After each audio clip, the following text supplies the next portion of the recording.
I think I'm live. Good morning, friends. We'll see who's here. No one here yet. Oh, two people. Takes a second or two sometimes to say who's here or that someone is here. Doesn't tell me who you are until you put a little comment in the comments. So if you're here, let me know. Or if you watch after the fact, let us know. It is Tuesday morning. It is 10 a.m. And so that means it's time for coffee and conversations. Good morning, Jill. Good morning, Allison. I hope you both are well. Allison, I hope you have your water. Jill, I hope you have your filtered water. Anyone else out there in TV land? Not really TV land. YouTube land. Hope you have your beverage of choice while we talk about some things. So announcements, stuff that's coming up that we want you to know about. First of all, Family Feast, our normal Thanksgiving-ish tradition, is on November 21st at 5:30 p.m. at the middle school that it's always at, which I can't remember the name of it right now. I've actually only been there once because, I got to do it in 2019 and then 2020 happened. And so I did not get to enjoy it a second year. So wherever Paul Heath and Brian Upchurch work, that place, that's where it's at. So we hope you'll plan to come and participate and hang out and have some food, fellowship, and fun.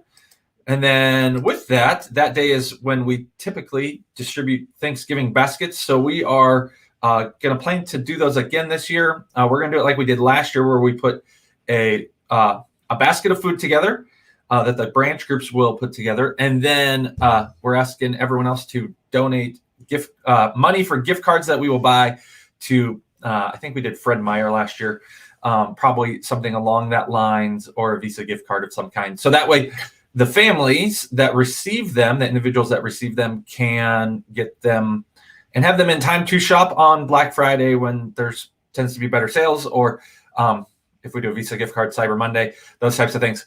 So we hope you'll contribute to that. You can give online. You can also give through the typical envelope that's in the sanctuary. You can write Thanksgiving baskets in the little tagline, and you could put it on the memo if you want. So please be praying about participating and contributing to that. And then one other announcement is Missions Fest is this weekend. If you plan to go, you can talk to Suzanne Heath if you want to carpool. Should be a good time focusing on being the scattered church. What does it mean for God to distribute his people to go out into the world? I think that's the general thrust of this year's focus. So I hope you'll plan to participate, and I think you can even watch stuff. So, and Allison says Meridian Middle School. There we go. So that should be a good time going to Missions Fest. If you have something if you want to learn about missions and learn to participate more in God's mission, that'd be a great opportunity. And not really an announcement, but I want to say thank you to all the ladies for throwing Amber the baby shower. I know she was greatly encouraged, and I was am blessed, and I was greatly encouraged by your care for her. And so I heard they had a great time. I got to taste some of the food, so that was delicious. And then I heard there was a I played the fun little game when I came and picked her up. Little diaper ping pong ball toss game. So that was a lot of fun. And yes, so those are my kind of announcements. Now, I wanted to give you guys a quick follow-up, debrief, whatever term we want to use, on how Family Fall Fest went. And, it went really well. We had families come and hang out the whole time. We had the opportunity to interact with the people that came in a way that we didn't get to do last year. So although we didn't hand out as much candy as I had hoped, or as many bags as I had hoped, that's okay. Because you know what? We got to interact with and love on people in the community, and even had people say, hey, thank you so much for doing something for the kids. Families that came got Bibles, kids that got candy got gospel tracts and things that their parents could call where they'll learn Bible stories. That's put on by Child Evangelism Fellowship, which is Good News Club is affiliated with, which Suzanne Heath leads one of those at the elementary school by her house. So it was a good time. We had like some families stayed the whole time. The bouncy house was wild. Kids decorating pumpkins. It was great.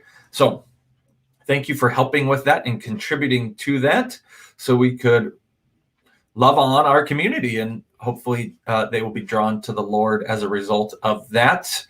And that kind of dovetails into my sermon from Sunday, which Pastor Allen jokingly harassed me at the end about how I said we should give out lots of candy to the kids in our neighborhood so they'll like us. And he said, but you just said the world's not going to like us. And so I wanted to offer some clarity on that thought, on that thinking, because I don't think I necessarily did the best job of offering the clarity in that of what I was getting at when Jesus says, if the world hates you, know that it hated me first. What I think we need to consider is that it is not bad for the world to look at the things that we as Christians do and say, that's a good thing. It's not bad for the world to, for us to be a positive aroma for them. But we need to keep in mind that sometimes the world will hate us for the things we do. I think a verse that comes to my mind on the world, us being a positive influence in the world, because that's what we want. We want to be a positive influence in the world. We don't want the world to hate us justly. We don't want the world to hate us at all. We know that, but we know that the world will hate us, but we don't want their hatred towards us to be as a result of us doing wrong, us sinning. I mean, First Peter talks about that, right? Like, I think it's First Peter. I didn't look it up. What good is it if you suffer and endure for sin? Like, what good is it that you are punished for being sinful? Like, that's not good. Yes, that's First Peter. But we will experience persecution and suffering. So, and even Jesus himself in Sermon on the Mount talks about being a light that shines to the world, that they may see your good deeds and glorify your Father in heaven. And so the world should look at the things we do and see good things.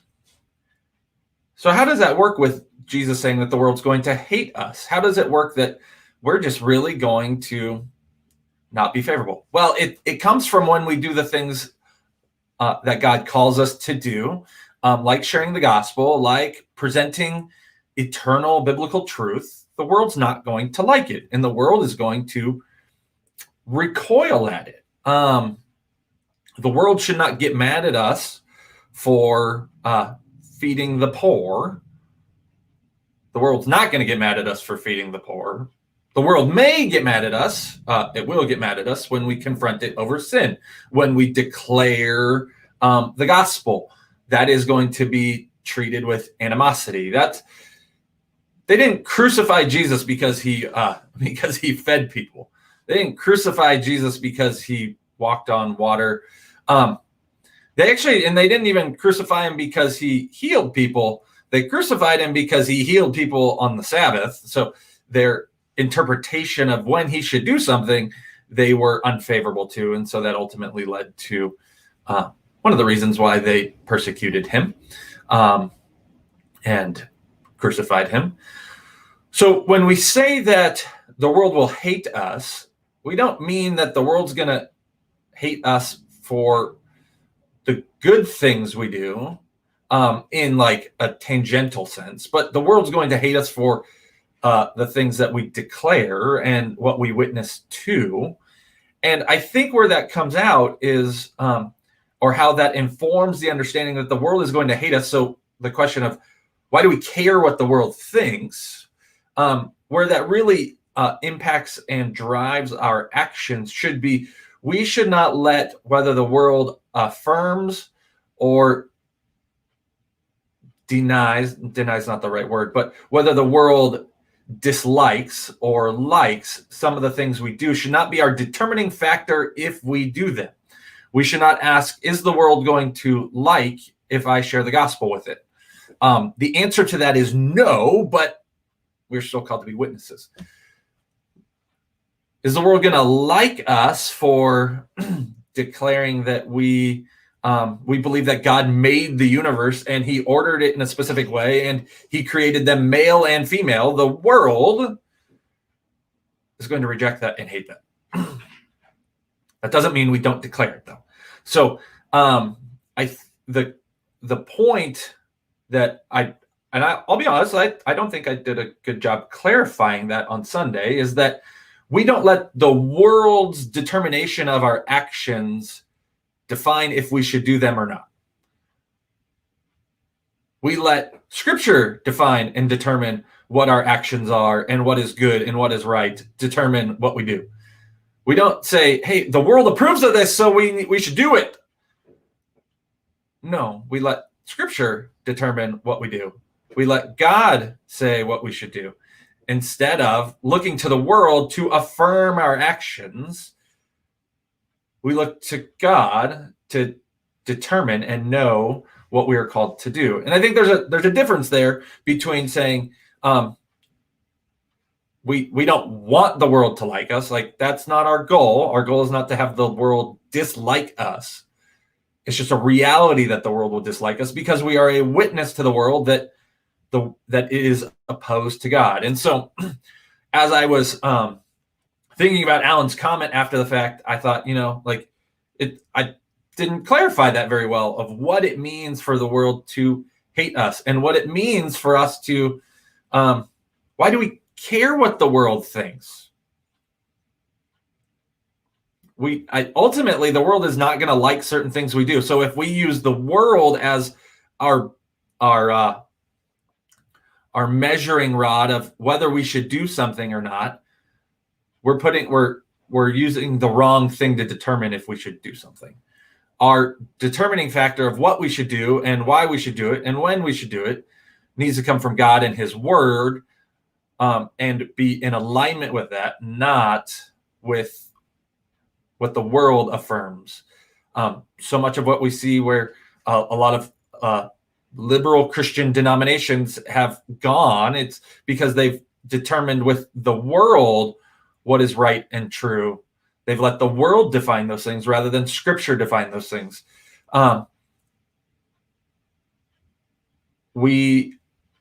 Satan's perpetual strategy with believers is to say, did God really say? And so he gets us to question. He gets individuals to question whether God actually said something or not. And then he also uses, well, does the world affirm it? Do those around us affirm these things?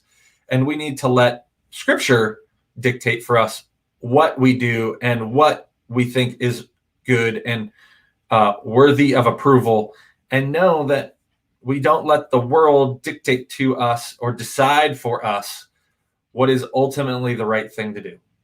We let Scripture do that. And so I think that was a needed and necessary clarification for that topic. And then additionally, Blair brought up that illustration of radar was close, but it slightly missed the mark. He said a better illustration would have been satellite, because satellite, you get to see it from far away, and you get the perspective that it's coming, and it's kind of big scale view, where radar just kind of looks out onto the horizon.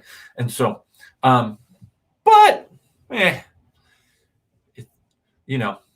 so when Jesus tells us that there is a persecution, that it will happen, it's like the satellite providing you a picture of the hurricane or the bomb cyclone or potential for a tornado. So when you know that persecution will come, it allows you to prepare for it. And I pray that we all may be prepared. So I thought that would be a worthwhile clarifying what I was trying to get at. And so All right, friends. I hope you have a good week, and I will see you on Sunday. Let us know if you need anything. If you have any questions, reach out to us. Hope you're all doing well. Let us know if there's anything we can be praying for you specifically for. Okay. Oh, don't go yet. So, you all know my wife is pregnant, and she's going to have a baby. I probably won't do the devotionals right after the baby comes. So be prepared for us not to have devotionals. Whenever that happens, we're at 38 and a half weeks. So we're in baby window. So just know that we might not have devotionals for a little while after the baby comes. All right. And I think that's it, actually. Now that was my, but wait, there's more moment, and we're done with those. So I'll see you Sunday.